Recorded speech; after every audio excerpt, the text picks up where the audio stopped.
Le combat juridique de Meghan Markle concernant la lettre personnelle qu'elle a envoyée à son père n'est peut-être pas encore terminé, car Associated Newspaper a annoncé qu'il envisageait un autre recours judiciaire.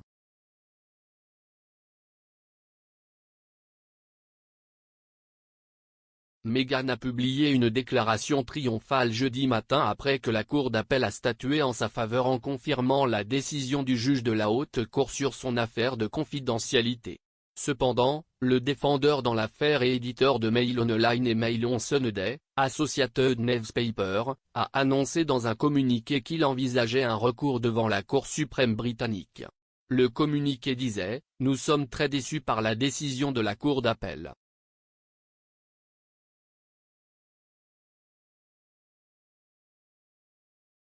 Nous sommes fermement convaincus que le jugement ne devrait être rendu que sur la base des preuves testées au procès, et non sur une base sommaire dans une affaire très contestée, avant même la divulgation de documents.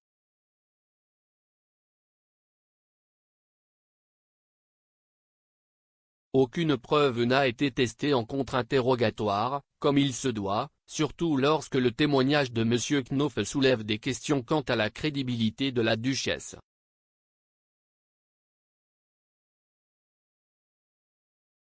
Après que le magazine People a publié une attaque contre M. Markle, basée sur de faux briefings des amis de la duchesse décrivant à tort la lettre comme une lettre d'amour, il était important de montrer que la lettre n'était pas une telle chose.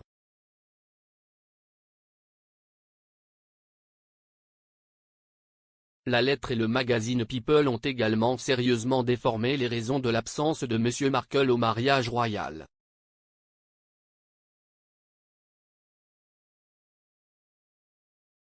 Les articles ont corrigé ces problèmes et soulevé d'autres questions d'intérêt public, notamment les raisons de la rupture des relations entre la duchesse et son père.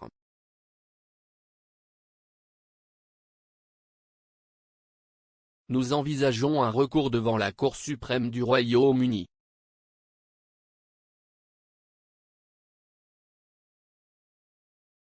Cette déclaration mentionnait Jason Knopf, qui était le secrétaire aux communications de Meghan entre 2018 et 2019.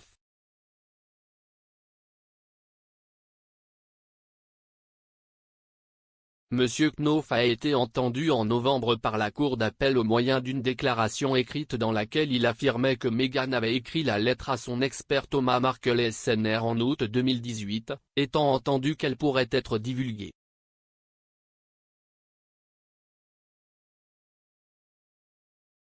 Il a dit qu'elle lui avait envoyé un premier brouillon de la lettre et avait écrit « Évidemment, tout ce que j'ai rédigé et compris qu'il pourrait être divulgué, j'ai donc été méticuleux dans mon choix de mots, mais s'il vous plaît faites-moi savoir si quelque chose se tient. Pour vous en tant que responsabilité. »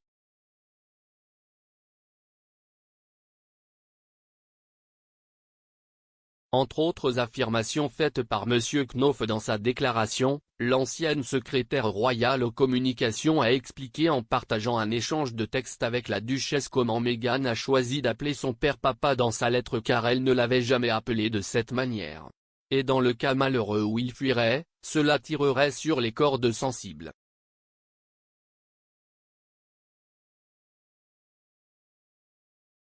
De plus, M.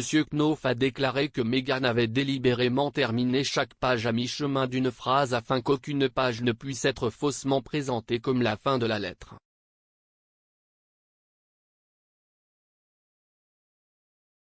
Dans sa déclaration à la Cour d'appel, Meghan a souligné qu'elle ne pensait pas que son père divulguerait sa lettre car cela l'aurait montré sous un mauvais jour.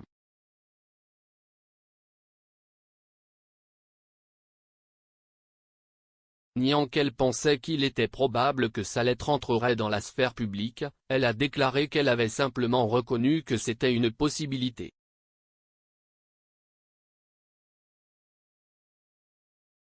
La duchesse a également déclaré, la proposition selon laquelle dire que je reconnaissais qu'il était possible que mon père divulgue la lettre, bien que peu probable, revient à dire que je pensais qu'il le ferait probablement est, je dirais, absurde.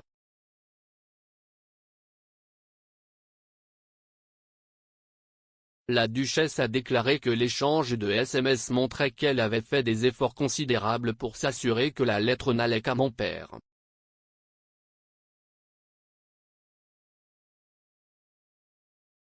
La déclaration de l'Associated Newspaper mentionnait également un article de People, faisant référence à une histoire publiée par le magazine américain début 2019 dans laquelle 5 amis de Meghan défendaient anonymement la duchesse et parlaient de son père.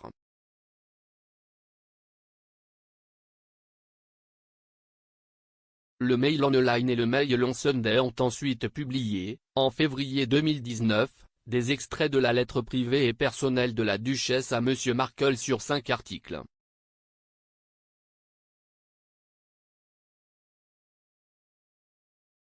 Quelques mois plus tard, en octobre 2019, le prince Harry a annoncé dans un communiqué que son épouse la duchesse de Sussex avait décidé de poursuivre Associated Newspaper, l'éditeur également du Daily Mail.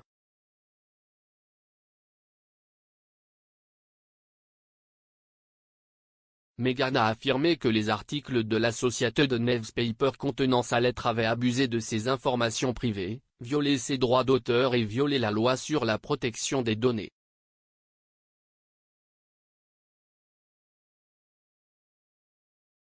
En février, le juge de la Haute Cour Lord Justice Warby a rendu un jugement sommaire, ce qui signifie que l'affaire n'a pas fait l'objet d'un procès complet et a statué en faveur de Meghan.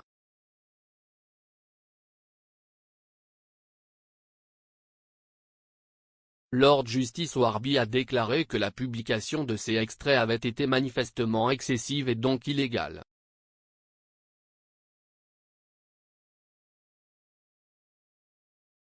En rendant sa décision, le juge a déclaré que la majorité du contenu publié concernait le comportement de Meghan, ses sentiments d'angoisse à propos du comportement de son père, tel qu'elle l'a vu, et le fossé qui en résulte entre eux.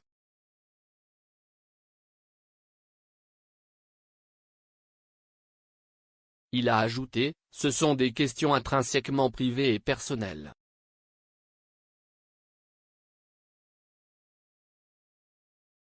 Une audience de 3 jours a eu lieu à la cour d'appel en novembre après que Associated Newspaper a contesté cette décision.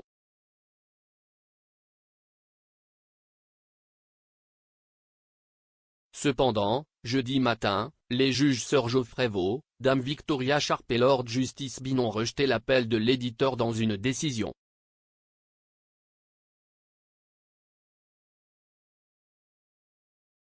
La lettre, ont déclaré les juges, était personnelle, privée et non d'intérêt public légitime.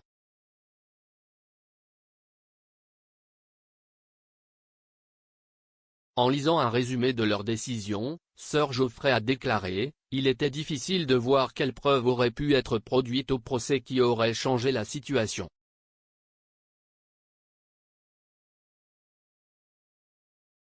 Le juge était aussi bien placé que n'importe quel juge de première instance pour examiner l'article du magazine People, la lettre et les articles du Mail on Sunday pour décider si la publication du contenu de la lettre était appropriée pour réfuter les allégations contre M. Markle.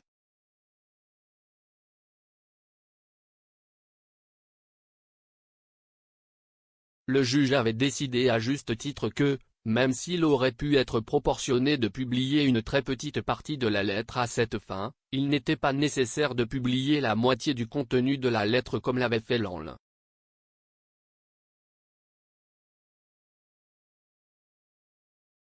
Au cours de cette audience, les juges ont appris que 585 des 1250 mots de la lettre avaient été republiés dans les 5 articles en question.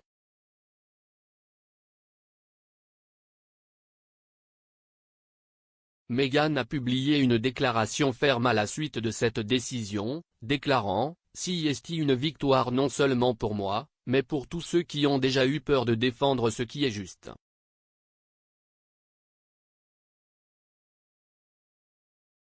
Bien que cette victoire crée un précédent, ce qui compte le plus, c'est que nous soyons désormais collectivement assez courageux pour remodeler une industrie des tabloïds qui conditionne les gens à être cruels et profitent des mensonges et de la douleur qu'ils créent.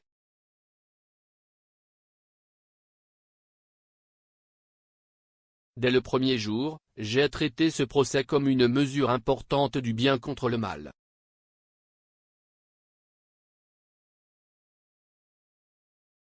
L'accusé l'a traité comme un jeu sans règles.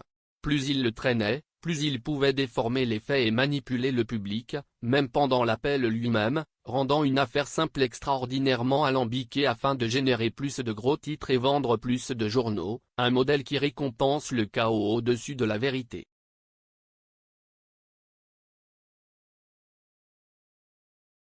Au cours des presque 3 années qui se sont écoulées depuis que cela a commencé, j'ai fait preuve de patience face à la tromperie, à l'intimidation et aux attaques calculées.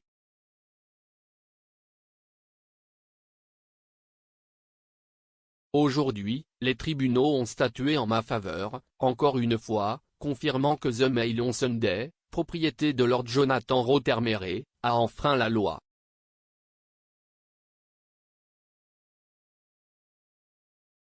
Les tribunaux ont demandé des comptes à l'accusé et j'espère que nous commençons tous à faire de même.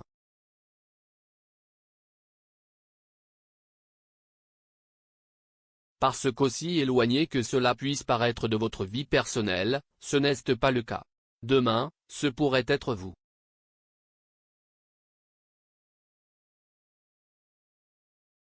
Ces pratiques néfastes ne se produisent pas une fois dans une lune bleue, elles sont un échec quotidien qui nous divise, et nous méritons tout mieux.